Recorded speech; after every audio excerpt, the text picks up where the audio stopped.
de Mateo capítulo 24. Y leo la palabra en el nombre del Padre, del Hijo y del Espíritu Santo. Amén. Dice la palabra del Señor. Cuando Jesús salió del templo y se iba, se acercaron sus discípulos para mostrarle los edificios del templo. Respondiendo él le dijo: ¿veis todo esto? De cierto os digo que no quedará aquí piedra sobre piedra que no sea derribada. Y estando él sentado en el monte de los olivos, los discípulos se le acercaron aparte diciendo: Señor, dinos, ¿cuándo serán estas cosas? ¿Y qué señal habrá de tu venida y del fin del mundo? Respondiendo Jesús les dijo: mirad que nadie os engañe. Que Dios bendiga su palabra en esta tarde, en nuestras vidas y en nuestros corazones. Hay una parte de este mensaje que es devocional y hay toco también un poquito de doctrina, sin profundizar mucho porque voy a la efectividad del mensaje, ¿verdad? Que Dios os bendiga a todos.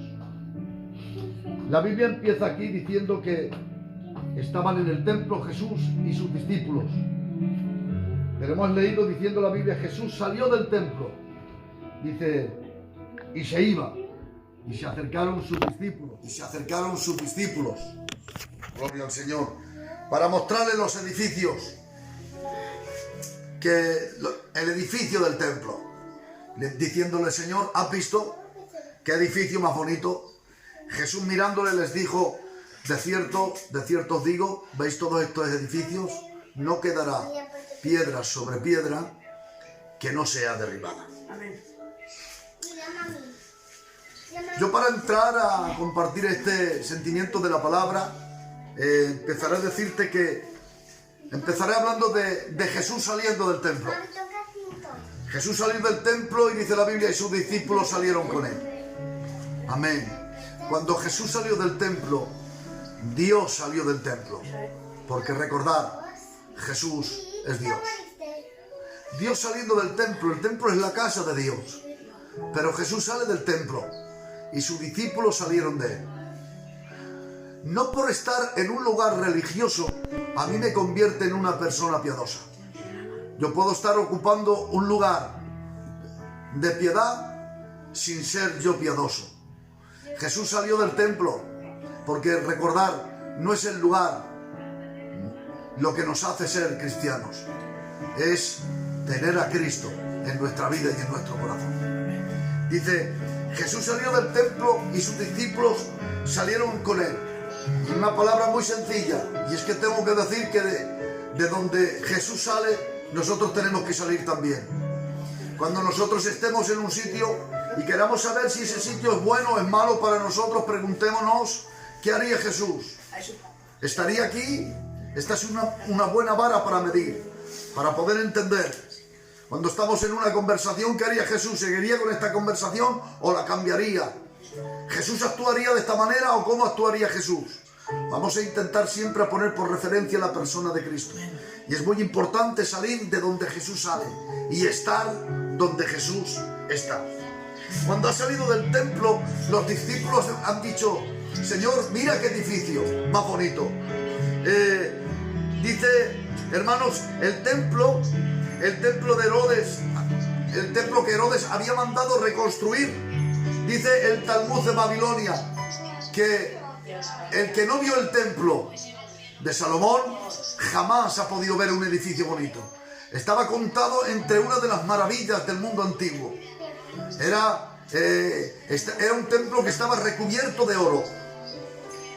Cuentan los historiadores que cuando el sol se ponía por el norte en todo su auge y pegaba de cara en la fachada del templo, era tal el resplandor que desprendía el templo que a kilómetros se podía ver. Luego, entonces, quiero decirte que era un templo bonito, era un templo digno de admirar. Pero Jesús dice: ¿veis este templo? De cierto os digo que no quedará piedra sobre piedra que no sea derribada. A los discípulos les llama la atención lo bonito de la estética del templo, lo bonito del exterior del templo. En verdad que era hermoso el templo, es indiscutible, pero la hermosura que tenía por fuera carecía de valor por lo que había dentro, porque había sido manchada la santidad de Dios dentro del templo. Habían convertido la casa de Dios en un mercado. Habían convertido la casa de Dios, hermanos, en un lugar sin respeto. Y por lo tanto, como la gloria de Dios había sido manchada por los pecados de los sacerdotes, Jesús sale y los discípulos se entretienen mirando la hermosura del templo. Pero Cristo, considerando la situación de los que vivían, dice la Biblia, Jesús lloró. Cuando entraba en Jerusalén, se la quedó mirando y dijo: Jerusalén, Jerusalén, cuántas veces quise juntarte como la gallina junta sus polluelos debajo de sus alas y no quisiste. Y si al menos conocieras el día de tu visitación. No entendían el trato. Jesús llora por la condición que se encuentran los hombres, mientras que los discípulos se entretienen viendo la hermosura del templo, la estética del templo, lo de fuera. El Evangelio nos está enseñando que es más importante lo que somos por dentro que lo que aparentamos por fuera. A los discípulos les pudo entretener la hermosura del templo y incluso los pudo de alguna manera desviar su atención. Pero Jesús jamás desvió su atención. A él no le llama la atención lo bonito de los escaparates externos, de las apariencias. Dios se fija en el corazón. Dice Isaías: mis caminos no son vuestros caminos, ni mis pensamientos son vuestros pensamientos. Porque así como son más altos los cielos que la tierra, son más altos mis caminos y mis pensamientos que los vuestros. Vosotros os entretenéis con la hermosura de lo externo, pero yo considero lo que hay en el corazón. Él no mira como miran los hombres, Él mira el corazón. Por eso quiero decirte, quizá a ti que me estás escuchando, que a lo mejor no tengas mucho adorno externo, a lo mejor no seas una persona con muchos talentos o con muchas capacidades, y a lo mejor delante de los hombres pases desapercibida, pero si tu corazón es puro para Dios, si en tu corazón haces las cosas para agradar a Dios, yo quiero decirte que le agrada más una persona que está en el anonimato, pero que tiene un corazón agradable, que aquellas personas que tienen mucho escaparate, que quizá tengan talentos o dones, pero que no sepan guardar la santidad de Dios en el corazón. Y en este tiempo quiero decirte que la apariencia no sirve. Lo que sirve es lo que seamos por dentro. Gloria a Dios para siempre, porque Dios nos conoce por dentro. Tengo que decir que ¿de qué vale el templo sin justicia y sin santidad? En verdad no sirve para nada. Seguro estoy que Dios prefiere más la santidad a la hermosura del templo. A lo mejor no tengas tantos talentos, a lo mejor no tengas tanto brillo ni tantas capacidades, pero que tengas un corazón puro, un corazón sincero, que lo que hagas lo hagas por agradarme a mí y no por ser visto por los hombres. Aleluya, gloria a Dios. Dios prefiere más la santidad que la hermosura del templo. Bendito sea su nombre para siempre. Aleluya. Sí, porque lo que Dios busca es el corazón. Bendito sea Dios para siempre. Y ahora dice la Biblia, hermanos, que Jesús ha profetizado diciendo: no quedará piedra sobre piedra que no sea derribada. Profetiza su fin. Y en el capítulo 21 de Lucas, Jesús vuelve a entrar en el templo y dice la Biblia: y Jesús purificó el templo. Echó fuera a los cambistas, a los que vendían palomas, y dijo: esta es la casa de mi Padre y será llamada casa de oración. Y la limpió. Es decir, defendió el templo. Vamos a ver, ¿cómo defiende el templo aún sabiendo que ese templo va a perecer? Lo defendió, volcó las mesas, echó fuera a los cambistas, soltó las palomas, hizo un azote de cuerdas. Pero vamos a ver, si has profetizado que va a ser derribado, ¿por qué lo limpias? ¿Por qué lo purificas? Y aquí es donde quiero centrar un poco este tema. Si acabas de decir que no va a quedar piedra sobre piedra, ¿Por qué te entretienes a purificarlo y en limpiarlo? Y quiero que me sigas un momento. Dios le dice a Ezequiel, vete a Israel y profetízale. Y dice la Biblia que él dice, vale, ¿y qué le digo? Dice, tú profetízale mi palabra, pero una cosa te voy a decir, nadie te va a creer, nadie se va a convertir. Y podía decir Ezequiel, ¿y entonces para qué quieres que predique? Y Jesús le dice, para que nunca digan que no hubo profeta en Israel. Aleluya. Para que nadie diga, a mí no me han dado la oportunidad. Para que nadie diga, a mí nadie me avisó. Quiero que tú les profetices. Y si luego ellos no se convierten, ellos serán los culpables y yo seré sin culpa, porque yo les doy oportunidad. Y aquí Jesús, sabiendo que el templo va a perecer, Jesús lo limpia, entra en el templo y lo purifica. Aunque se había llenado de pecadores sin respeto y sin devoción y sin fe, Jesús entró y lo volvió a limpiar. ¿Por qué? Dando otra oportunidad, como diciendo, mientras yo esté aquí, aunque esto cuando yo me vaya se derribe, pero mientras yo esté aquí, esto será llamado casa de oración. Mientras yo esté aquí, no voy a consentir el pecado ni el desorden. Mientras yo esté aquí, se van a respetar las cosas de Dios. Alabado sea Dios para siempre. Dando oportunidad, aun sabiendo que se va a perder. ¿Sabes que hay mucha gente, por desgracia, que se va a perder, aun habiendo tenido la oportunidad en sus manos de haber sido salvos y las han rechazado?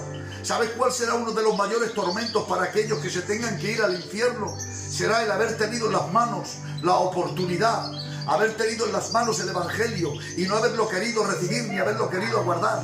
Y hay de aquellos que quieren jugar en una doble vida, que quieren aparentar ser cristianos en el culto y luego ser como los camaleones en el mundo. Amén. Gente camaleónica que se ponen en el culto y son del culto, lo sacas del culto y parece que son del mundo, porque saben adaptarse, tienen una doble vida. Estos son los que son tibios, los que el Señor dice, os vomitaré de mi boca. Gloria a Dios para siempre. Dios quiere personas sencillas. El Evangelio es sencillo, es llano, es claro, está al alcance de todo el mundo. Somos nosotros los que lo queremos hacer difícil. Dios está mirando no tu hermosura externa, sino tu santidad interna, en el nombre del Señor. Y Él está dando oportunidad, aunque esto vaya a perecer, mientras yo esté aquí, esto será llamado casa de oración.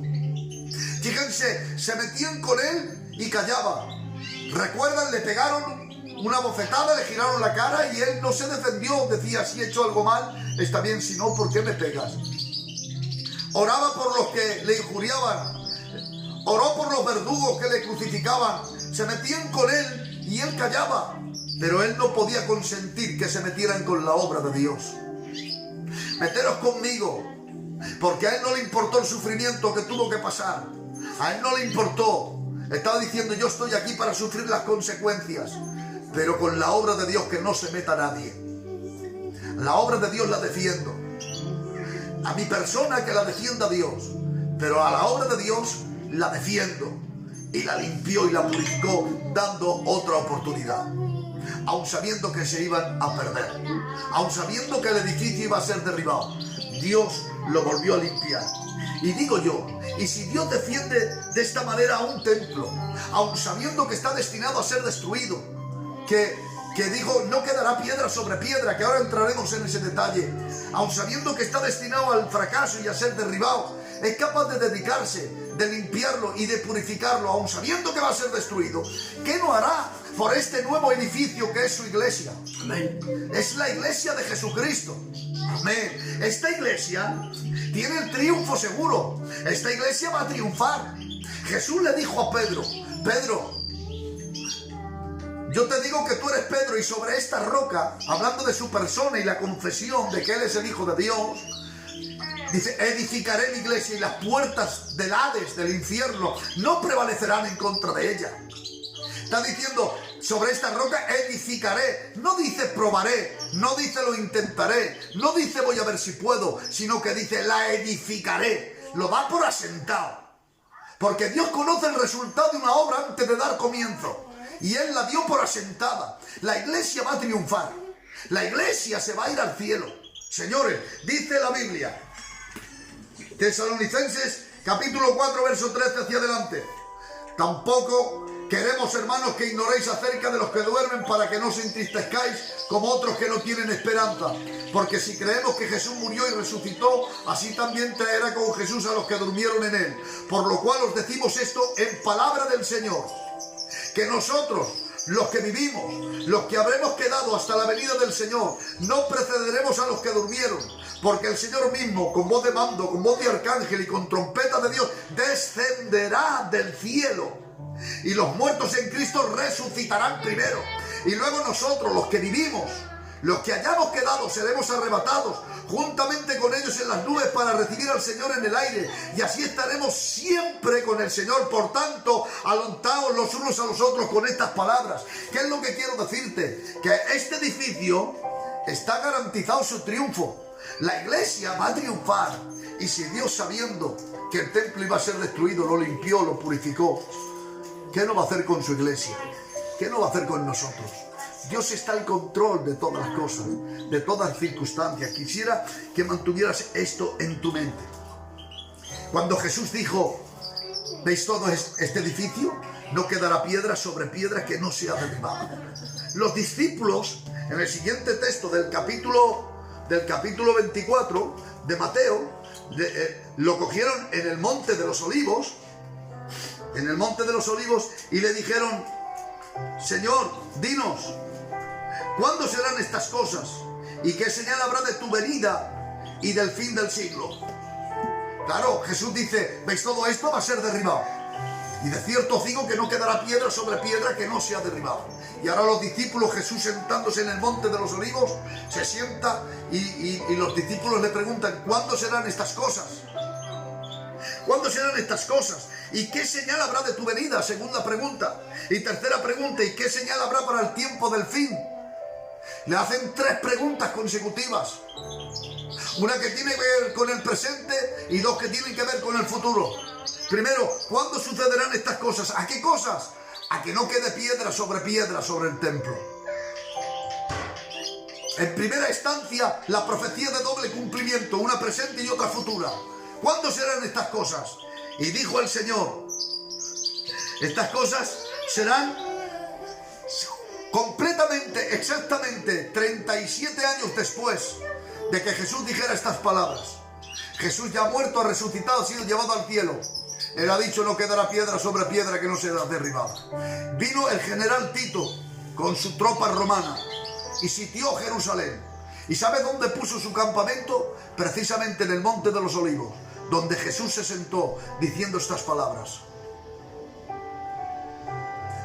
Aleluya. La primera pregunta es, ¿cuándo serán estas cosas? 70 años desde el nacimiento hasta la aparición del general Tito. Aparece y se sienta en el mismo Monte de los Olivos donde Jesús se sentó y sitió la ciudad. ¿Qué quiere decir sitió la ciudad? Hay 2 maneras de combatir contra una ciudad. Una era con la espada y la otra era rodeándola, sitiándola, cortando todo suministro para que no entre agua ni entre alimentos. Y la gente, al no comer ni beber, moría y terminaban por rendirse. Y el general Tito sitió la ciudad. Gloria a Dios para siempre. En el libro de Lucas, capítulo 21, especifica un tanto más estas cosas. Mirad que nadie os engañe, porque vendrán muchos en mi nombre diciendo soy el Cristo, y el tiempo está cercano, mas no vayáis en pos de ellos. Cuando oigáis de guerra y sediciones, no os alarméis, porque es necesario que estas cosas acontezcan primero, pero el fin todavía no ha llegado. Todavía no es el fin. Dice, y oiráis rumores de guerra, de hambre y de pestes. Habrá guerra, hambre y pestes. Y esto ocurrió cuando el general Tito rodeó la ciudad, cortó todo suministro. Duró 8 meses ese encierro. 8 meses sin que entrara agua, sin que entrara alimento. La gente moría. Y como la gente moría y no podían darle sepultura, dejaban los cuerpos en el campo, en el suelo. Y los cuerpos a descomponerse. Criaban, pues, imaginaros, de ahí empezaban a venir pestes. Y salieron plagas. Como se cumple el texto, habrá hambre y habrá pestes. En aquel tiempo hubo hambre y hubo pestes por causa de no poder enterrar los cuerpos. 8 meses de esa manera. Se cumple el texto al pie de la letra. Gloria al nombre del Señor. Y el general Tito pegó fuego al templo. Y como estaba recubierto de oro, el oro se filtraba entre las piedras. Y los romanos, para poder llevarse el oro, tenían que quitar piedra y coger oro. Quitar piedra y coger oro. Y se cumplió al pie de la letra la profecía que Jesús dijo: no quedará piedra sobre piedra que no sea derribada. Esta se cumplió tajantemente al pie de la letra conforme Jesús lo dijo. No quedó piedra sobre piedra y el templo fue derribado. Porque la palabra de Dios es inerrante, hermanos. Pero dice el Señor, pero todavía no es el fin. Todavía no es el fin. Algunos dicen, esto es para Israel. Sí, estamos hablando de Jerusalén, pero no es para el tiempo de la gran tribulación. Habrá un segundo cumplimiento. Pero esto no es el principio de dolores. Estamos, hermanos, como dijo el Señor, en tiempo de aflicción. Este es el tiempo que estamos viviendo, tiempo de aflicción, pero no es el tiempo de la tribulación. No se puede comparar con lo que va a venir en la tribulación, hermanos. Y quiero usar 5 minutos para terminar. No se puede comparar, porque en el tiempo de la tribulación, primeramente, la pregunta es, ¿cuándo serán estas cosas? 37 años después de la profecía se cumplió, el templo fue derribado. La segunda pregunta era, ¿qué señales habrá de tu venida? Quiero decirte que para la venida del Señor a por la iglesia no hay ninguna señal. Quiere decir que es inminente. Quiere decir que en cualquier momento, puede ser hoy, puede ser mañana o puede ser esta misma noche. Es inminente, la venida del Señor no tiene ninguna señal, ninguna. Todas las profecías están cumplidas hasta aquí. Para que entren en acción las demás señales, primero la iglesia tiene que ser arrebatada. Pero por lo tanto, para la venida del Señor no hay ninguna señal, ninguna. Dice, vendrá como ladrón en la noche. Vendrá como ladrón en la noche para los que no tienen conocimiento de Dios.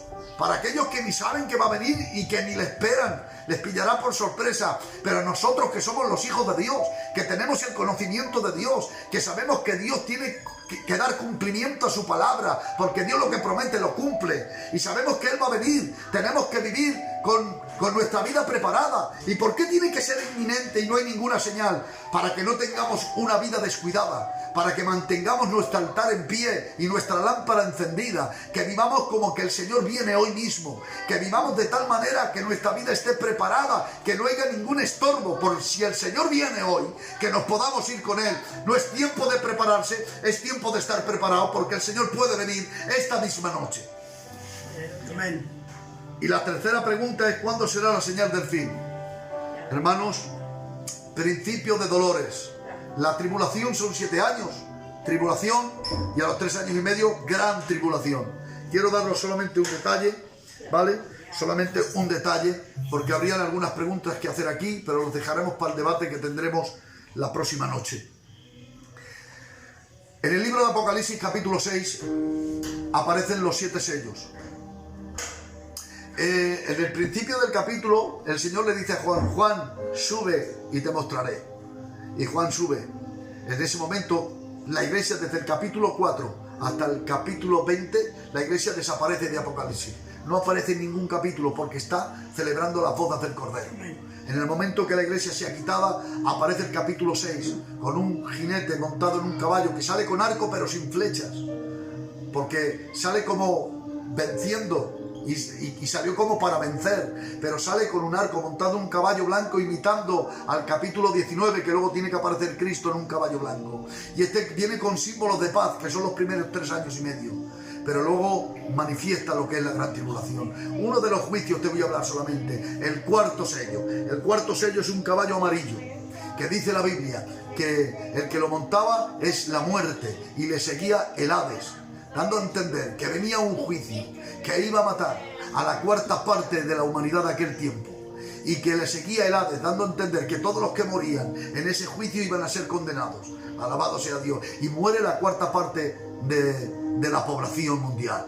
Dios mío. Si ahora mismo vemos aproximadamente, a grosso modo, 8.000 millones de habitantes, y siendo generoso, voy a decir que cuando Cristo venga por la iglesia se lleve 2 millones de habitantes, que la iglesia se componga de 2 millones, quedarán 6 millones de habitantes en la tierra, ¿vale? Pues en la tribulación, solamente en ese juicio morirá una cuarta parte, y una cuarta parte de 6.000 millones de habitantes son 1.500 millones de habitantes que morirán solamente con un solo juicio, el caballo amarillo.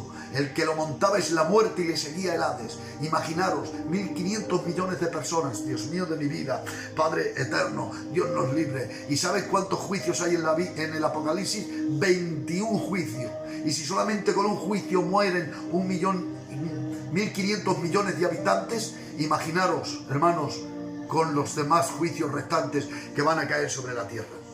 Y el resumen de todo esto, hermanos, el resumen de todo esto es que la iglesia va a triunfar. Hoy es día de salvación. Hoy es día aceptable. Y dice Isaías: buscar a Jehová mientras pueda ser hallado y llamarle entre tanto que está cercano. La iglesia va a triunfar, señores. Cielo y tierra pasará. La iglesia va a triunfar. Puede venir una pandemia, puede venir una guerra, puede venir lo que venga sobre la tierra. Se puede juntar cielo y tierra, pero su palabra permanece para siempre. Él ha dicho que va a venir a por su iglesia y vendrá. Porque el Señor mismo hará sonar la trompeta y Él descenderá. Aleluya, amén. En su primera venida se quedará en las nubes y desde las nubes hará sonar la trompeta y nos llamará. Y la iglesia dice: los muertos en Cristo resucitarán primero y luego nosotros, los que vivimos, los que hayamos quedado, seremos arrebatados. Nuestros cuerpos serán transformados y en un abrir y cerrar de ojos estaremos siempre con el Señor. Siempre con el Señor, ya con un cuerpo glorificado, exento. La iglesia ahí ya no puede pecar, la iglesia ahí ya no se puede perder, la iglesia ahí ya no se puede rebelar. Será una iglesia perfecta para un Dios perfecto. Gloria a Dios para siempre. ¿Qué es lo que quiero decirte con esto, señores? El tiempo del fin se acerca, pero antes del fin está la venida del Señor. No hay señales para la venida de Cristo a buscar la iglesia, que será una venida que nadie le verá, sino que solo su iglesia la oirá, la trompeta, y será arrebatada. Pero después de los 1000 años, para la tercera pregunta que la dejamos para otra sesión, dice: descenderá Cristo y su iglesia detrás.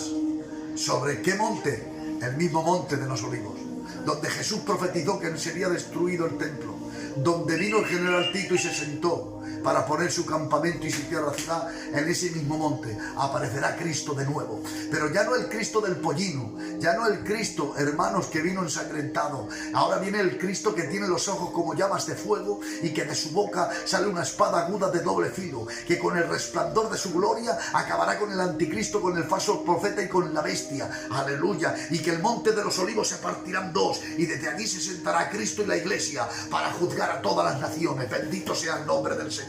Todo eso tiene que acontecer porque está escrito aquí en la palabra del Señor. Amén. Por lo tanto, la iglesia va a triunfar. Toda obra hecha por las manos de los hombres, como el templo de Salomón, está destinado a ser destruido, pero la obra de Jesucristo es indestructible. Así que hoy es día de salvación. Si no tienes a Cristo, acéptale. Arrepiéntete de tus pecados, pídele perdón a Dios, acércate a Dios, deja que Dios sea el dueño y Señor de tu vida, que te libre de la catástrofe que viene, que te libre de los juicios que tienen que venir sobre esta tierra. Esto que está aconteciendo no es nada comparable con lo que va a venir sobre la tierra, pero sálvate, escapa por tu vida. La única vía de salvación se llama Jesucristo, el Hijo de Dios. Dios es un Dios de salvación, no es un Dios de condenación. Porque Dios no quiere que ninguno perezca, sino que todos procedan al arrepentimiento. Y he aquí, dice el Señor, he puesto delante de ti 2 caminos, el camino de la muerte y el camino de la vida. Dice, pero yo te aconsejo que cojas el camino de bien para que vivas, para que te vaya bien. Amén. Reprende todo lo que no agrada a Dios, recibe a Cristo, ármate de valor y ten por cuenta que si tú te entregas a Dios, Él te ayudará para alcanzar la meta en el nombre del Señor. Recuerda, la obra de Dios es indestructible. Que Dios os bendiga a todos en el nombre de Jesús. Amén.